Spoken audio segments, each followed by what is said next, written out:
Sejarah akuntansi di dunia.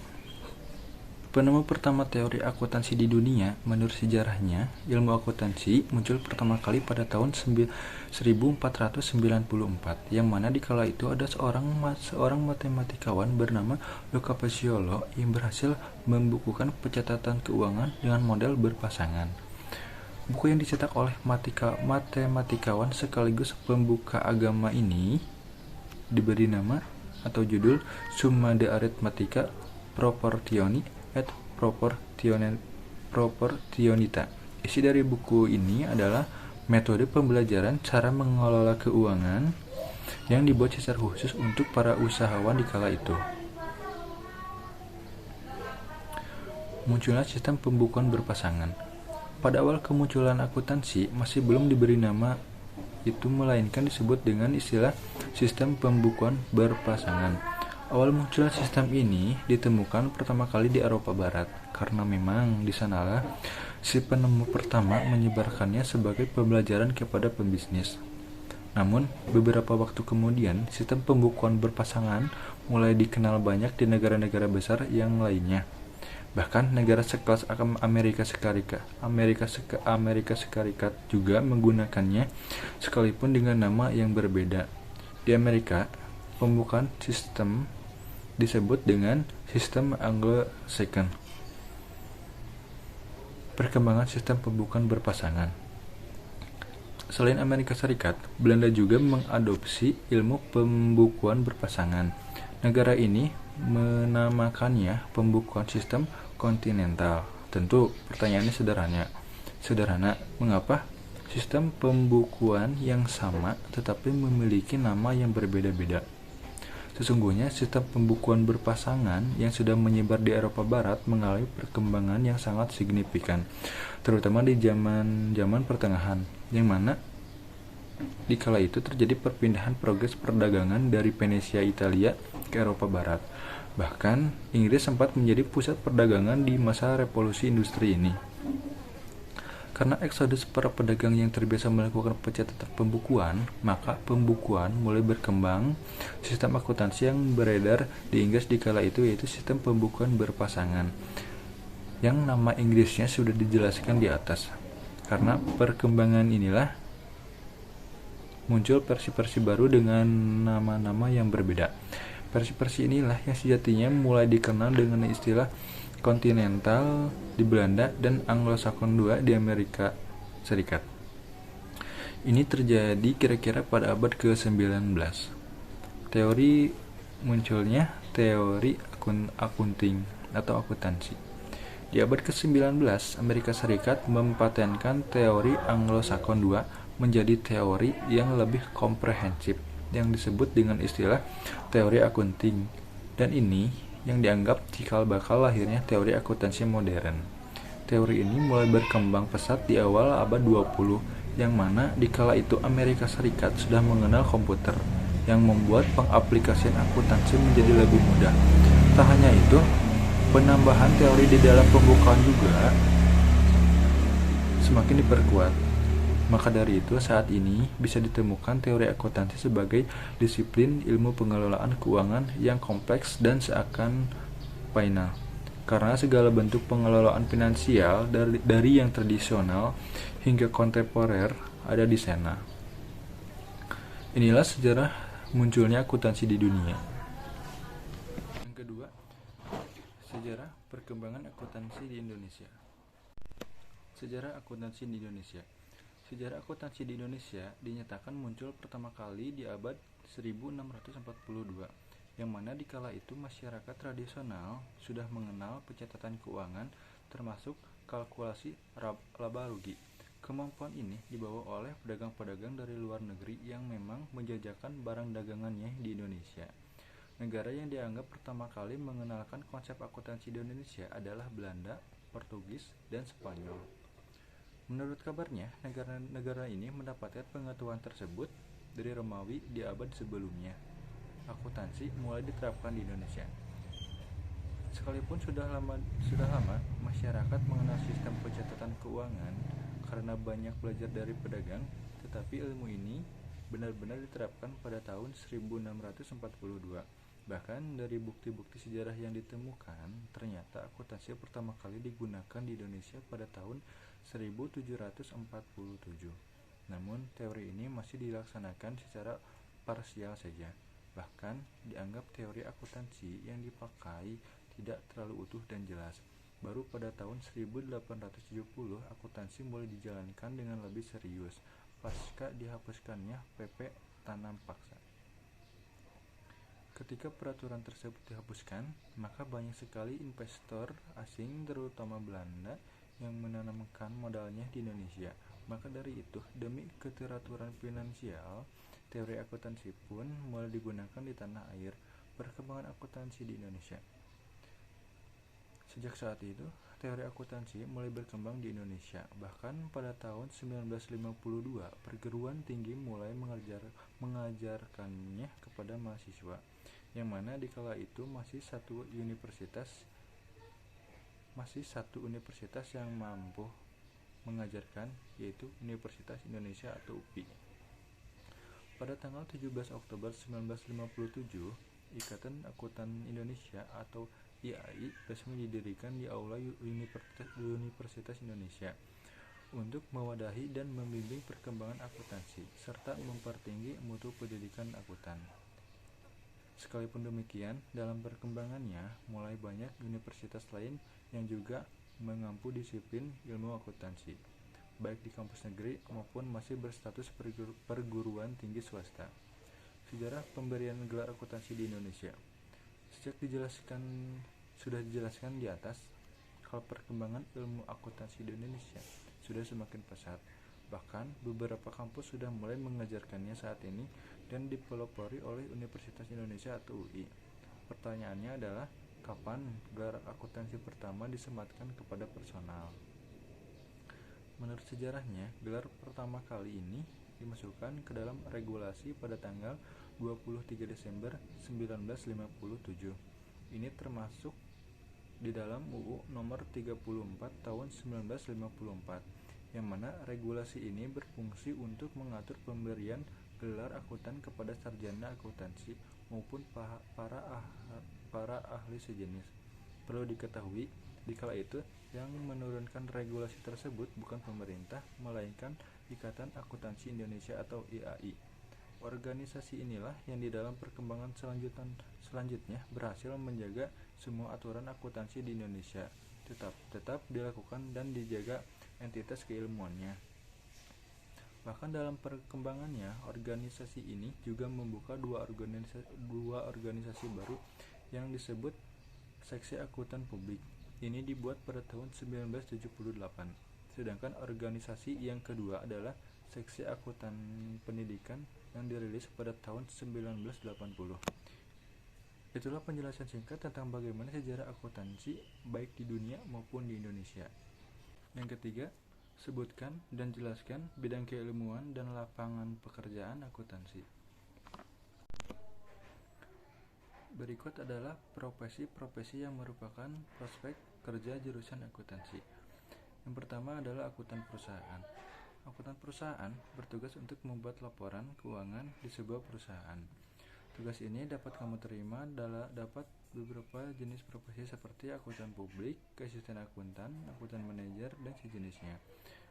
Meskipun deskripsi kerja akan berbeda-beda tergantung jabatan, tetapi secara umum kamu akan mengerjakan hal yang berkaitan dengan laporan keuangan. Akuntan adalah prospek kerja jurusan akuntansi yang paling utama dan umumnya terbuka untuk fresh graduate. Yang kedua, internal auditor. Internal auditor diperlukan untuk memastikan laporan keuangan sebuah perusahaan bersih dan bebas penyimpangan. Tugas utama dari internal auditor adalah memeriksa dan mengevaluasi laporan keuangan serta mengidentifikasi ketidaksesuaian antara data dan bukti. Jika kamu memilih untuk menjadi internal auditor, kejujuran adalah sesuatu hal yang harus kamu miliki. Ketiga, perencana keuangan. Untuk dapat menjadi seorang financial planner atau perencana keuangan, kamu harus mengambil sertifikasi khusus, yaitu Certificate Financial Planner atau CFP. Sertifikasi tersebut akan mempersiapkan kamu menjadi perencana keuangan, mulai dari paling dasar hingga penghasilan tambahan dari properti. Prospek ini semakin memiliki peluang karena seiring dengan perkembangannya perekonomian. Mulai banyak orang yang sadar akan pentingnya perencanaan keuangan. 4. Penganalisa keuangan. Prospek kerja jurusan akuntansi yang selanjutnya adalah penganalisa keuangan. Biasanya, penganalisa keuangan dipekerjakan oleh badan maupun perorangan untuk mempertimbangkan suatu pengambilan keputusan atas suatu kebijakan. Sama seperti untuk menjadi perencana keuangan, penganalisa keuangan juga membutuhkan sertifikasi khusus yang harus didapat, yaitu sertifikat financial analysis. Hanya saja, kamu tidak dapat secara langsung untuk menjadi analisis keuangan, karena salah satu syarat mengambil CFA adalah pengalaman kerja minimal 4 tahun di bidang keuangan. Yang kelima, pegawai lembaga keuangan pemerintah.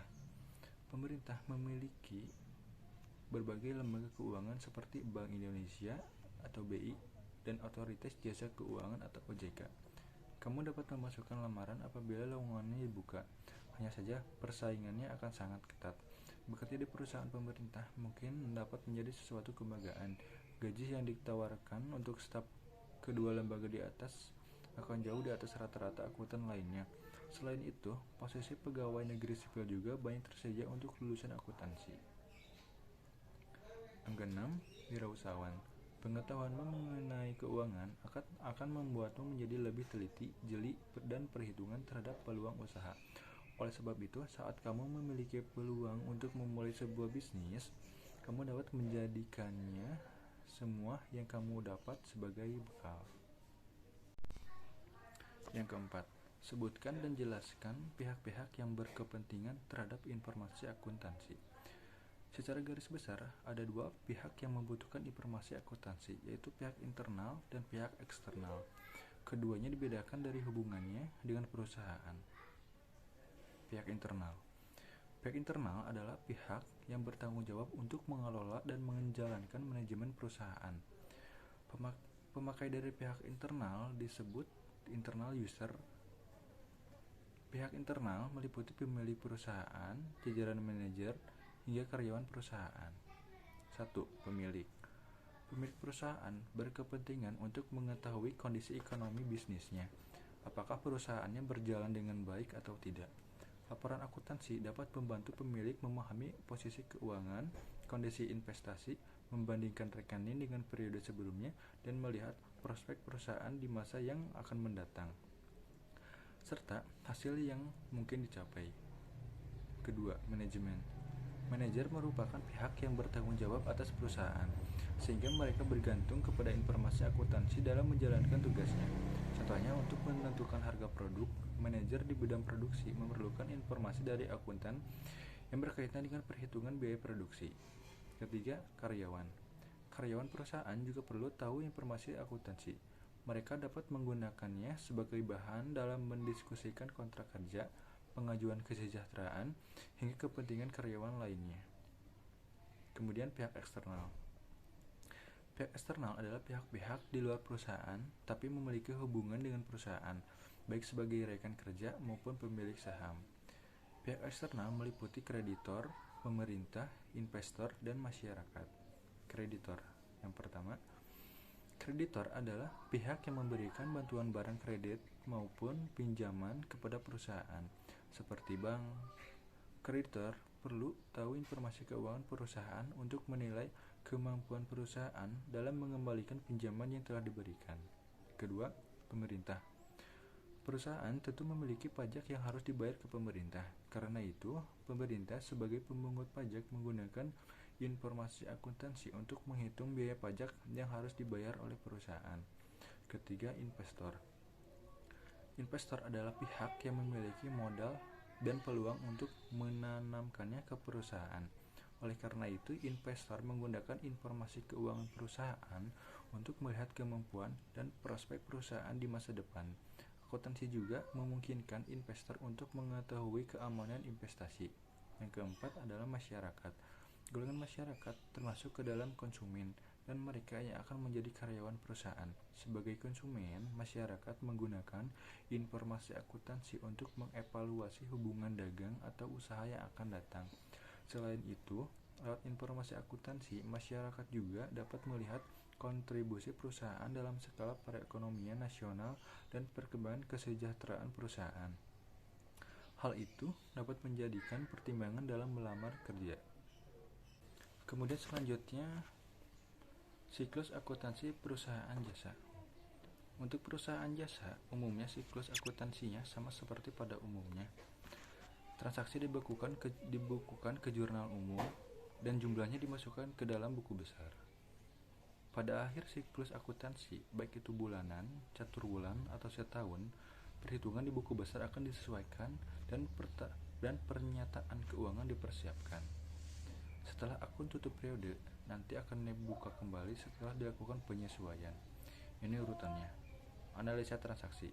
Di tahap ini, Anda harus mengumpulkan semua data transaksi perusahaan jasa. Bentuk transaksi perusahaan jasa biasanya berupa pembelian asuransi, pembelian persediaan alat, biaya sewa, biaya iklan, dan biaya lainnya. Setelah semua terkumpul dan dianalisa, baru Anda masukkan ke dalam jurnal umum. Kedua, membuat jurnal. Pada tahapan membuat jurnal umum, semua transaksi sudah dianalisa dan bisa diposting ke dalam buku besar. Ketiga, menyiapkan neraca lajur. Neraca lajur berupa worksheet atau berisi informasi data keuangan tersusun dari jurnal umum. Kolom yang terbagi adalah nama akun, neraca saldo, penyesuaian, neraca saldo setelah disesuaikan, laba rugi, dan neraca. Kemudian menyiapkan laporan keuangan.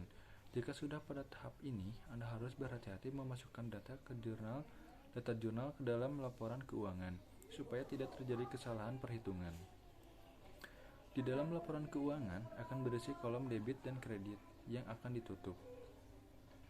Catat jurnal, penyesuaian, dan jurnal penutup. Jurnal penyesuaian akan ditutup dan dimasukkan ke dalam jurnal penutup. Masih sama seperti kolom sebelumnya, akan terdapat kolom debit dan kredit dari laporan keuangan.